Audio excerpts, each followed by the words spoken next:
media that we have agreed within these discussions on a consultation mechanism by which we will engage each other if there are any issues that are arising out of the handover of these notes or any other matters that are pertaining to the transition. And should the need arise, we will invite you for briefing periodically.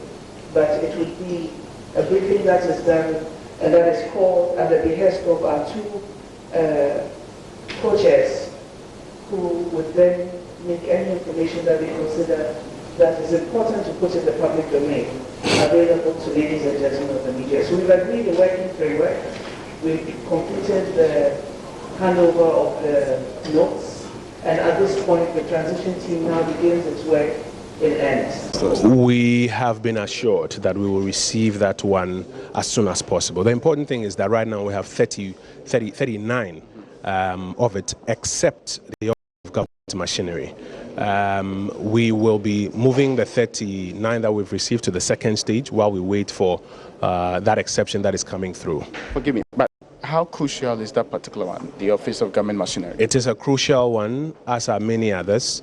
We are expecting to receive it in due course, and to let the committee that is working on the presidency go into that one as well, so that we can all get on the same page and prepare the necessary reports for the president-elect. There are outstanding issues to do with appointment and also some form of contracts that are being signed. Last minute, people say, how were these issues resolved? There was a very cordial and frank conversation about it, but the good news is that the transition team has agreed that without prejudice to the powers of the existing government to continue its work, things that are of a major critical nature like recruitments, like contracts, where is required, will be done in consultation with the co-chairs of the transition team.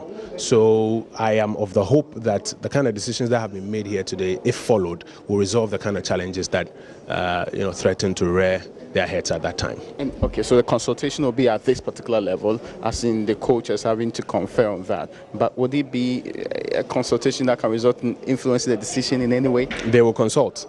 You would recall that at the inauguration of this committee, the president-elect and the president both mentioned that they want this job done in the interest of the country. Not in the interest of the NDC or in the interest of the MPP, in the interest of the country. It is that same interest that will determine whatever decisions they make during those consultations. The government is still in continuum. The tenure ends on the 6th of January, did not come up again. Like I said, without prejudice to the powers of the existing government, whose powers will end on the 6th of January, and they have powers to still work, it is important that they consult the incoming administration. And a framework for that consultation has been agreed at the level of the co-chairs to the transition team, and they will work on it. Do we know when the next meeting is supposed to be held? We are currently perusing the documents we have received. The documents would determine for us when it's necessary for us to sit around the table for the second level of the transition. You know, the first level is the handing over of the documents. The second level is what I call the interrogatories, where, having briefed ourselves of it, we now engage our friends on the other side. I don't understand this. This doesn't reconcile with information I'm getting from the ground. Now, based on what we read and what we, may I say, acquaint ourselves with, then those subsequent meetings will take place.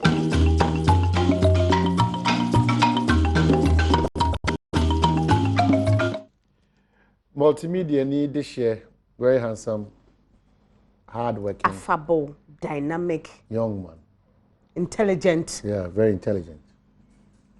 Young man. Okay, oh, yes, of. Yeah, yeah, sorry. Oh, okay. I'm here, make you. I upon Croma. That's a hard year, Niagara. You must know, sir, we are quality material everywhere you can work. Oh, dear Mitchell, it's a member of Wabasano. I see me. I'm just telling people. Appear, I tell you, got adding. Ben, now, what you mean? You're to a baby, it was a wonder, said you. Yeah, tell one cat it. It's yet young. Now, yet I'll say, Namity be authentic boutique. Was here, nay, and I fear the papa free more. Ye come a man, or I would do quaw. I would do quaw nothing. And the mamma, one and mamma. Oh, you would do quaw jumbe after never see a Johnny. 0302 21170 up to 4. Ote ene me no pure water show ni because meti e ma bottle cross afi pepe penny and olumai. And an papa free mo ya. Okay, all right. So authentic boutique. And I go so jinsa. There be Jerry. Inside onya e bi. Anya account kwara. For them couple. Share. 2 p.m. Good morning. I'm to say. Yes. Oh my, for Asante Mampohana, my name is also Nimiaba Nanaya. Merry Christmas in advance. Why? Merry Christmas. And the mom pet. Merry Christmas in advance. Merry Christmas. Merry Christmas. Merry Christmas in advance.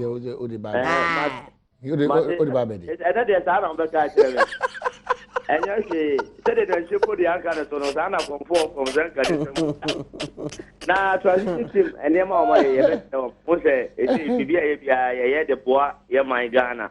I just said, the Omofan Critier and the Pepe, and Yuma. Now, almost lost note. Say, April, Equity 6 January. And him say, His Excellency President Muhammad, after a president, but from 7th January, and him say, President elect and another Dako Kufuado. On a president Nanado, yeah, man, about 2 years, yeah, promises are why I can. So partners with this were fine. And to be honest with you, I'm here to be a mom for her. Boom, Benedict, you have both and out to my wife. We end this in the I was saying, good morning. I'm going to say spokesperson Peter Yakwachi. Okay. My really make come name the MP elect Emergency Center Kwatiaka. Will be a Michiano. Now, one man cry no. Banyama. It's over. Beba near to Yet, you Dino or really? Now, pa. No, more rock on to Ometrendi. And 20th, why? Say 275 constituencies. And you, try. Okay, you okay. When you have a book, Yambu Saturday or Lighthouse Chapel, if you quite friend, could you? Into your non some military. Everyone can have you. Kakra bi chapter ne yura na ba Colizao de Nia. After some Cassia man for Kano Kruman. Ono be me and Kataka. Oh, Nana. And Katasuna, some more kind of idea to say bon. And some more kind of bon. When I for the child. A honey issue. A honey issue. Ministers, Kaka, when your friend bed. You may throw money into the bed. Obia mo the child be che ne birthday. Eben Watermale or should you median be Eben and a paint here. Happy birthday in coma or say Chief Dr. Albert Brown Gazy or Ghana Fire Service. Happy birthday. Or being so computer placement. Or say Unim say officer. And then I don't pay what you Minim no free. That no school yeah you need idea. I shall be one say. I'm going to say Wayaka. No, Ashavin, good morning. Hello, good morning. Ashavin.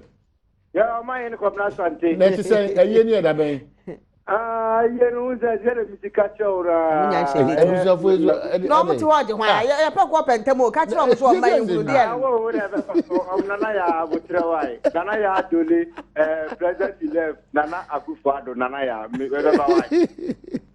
Yet you, Ashavin. I'm sorry, when you're Mr. Brabuna, Funabidi Bruna. I do a bravo. If you do a bravo, I know, and you know, you Brother Breast, now Regina Minister, Tiabaho. Mumra, or tell another Boku or Qualidad, so or Timumra, why? Nana, for me, come anymore, Messer Ghana for.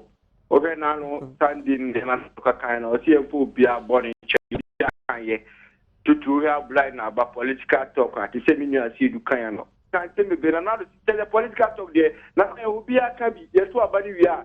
We are 12 Babina, Pacoda, still be a blind about be a Michel. I am sitting to me, of course, no.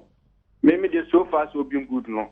I want to come up, okay, maybe be Minda. A mamma will say, yes, President Mama, or in Saudi, and so you will that. Once a while, Casa was in a wife. Bla will Lucy and one tiando. What now what could see? We say, dear children, woman, I didn't have a man for. Also, children. A dying, Nakano, or the news scanning wako bibi so se waja kwako ya aboa danka wusia tiri ya mompa da chi bia no obi nim je nyankopon betima e dey mpa bo ne yebo say akufo ado me 1 district 1 factory 1 village 1 dam and normal kan say me ozongu me ba benya zongu o ko pa bia traffic light na say in fact from airport runabout me ba na nura me hu eno ba ndem me hu airport runabout to say filling station I think it's Shell unya pa ho a Marina Mall ehwa Marina Mall. Marina Mall. Shell, yeah. Marina Mall. Crawford da samho. Anadwo. Na well pay bia traffic light na nkola o. Ahomte na e be person panifo betu anamo no makwa akwafe. I mean wo mo de. Department of e be kwa kwotwa ma amanfo ahun because these are the issues I say ye yedene na etumi ka ho asem yie ahomte so nkoda nkete dam monte so bebi omo dan nsuo to e be hwe wo mo e be so risky say ka akora atefa so a e be ko amu nyina. Okay. Te say hu asem na etumi ka ne yie. Ho asem baba na etumi ato so. O say Sefiro so Edward Free was say, yeah, please. Edwin is powerful. We need more songs from him. Edwin, so for penny ya or ya shalenum and now what in Casa ye boy, you know. Now was say what the Joe or any name or say you people can't stop amazing me. And I say, Yamisha Munana say a year. Now next year, the air ban social same into Monia Crowd, your name be ASP or DSP or being or ASP and DSP. And no. Na say once a mobile no pursue hunu. Christmas song, I'll say I'll send you credit. Minyale. Please kindly sing Christmas song. Sister. It was but to me, I'm a memo with a lot of recordings amount because my free studio. Now me had my launch Christmas and New Year songs on the 21st of January. There be 24th. Young Koyan National Theatre. Okay. Open tips on the 6th day of Christmas, my true love. Yeah, quick time.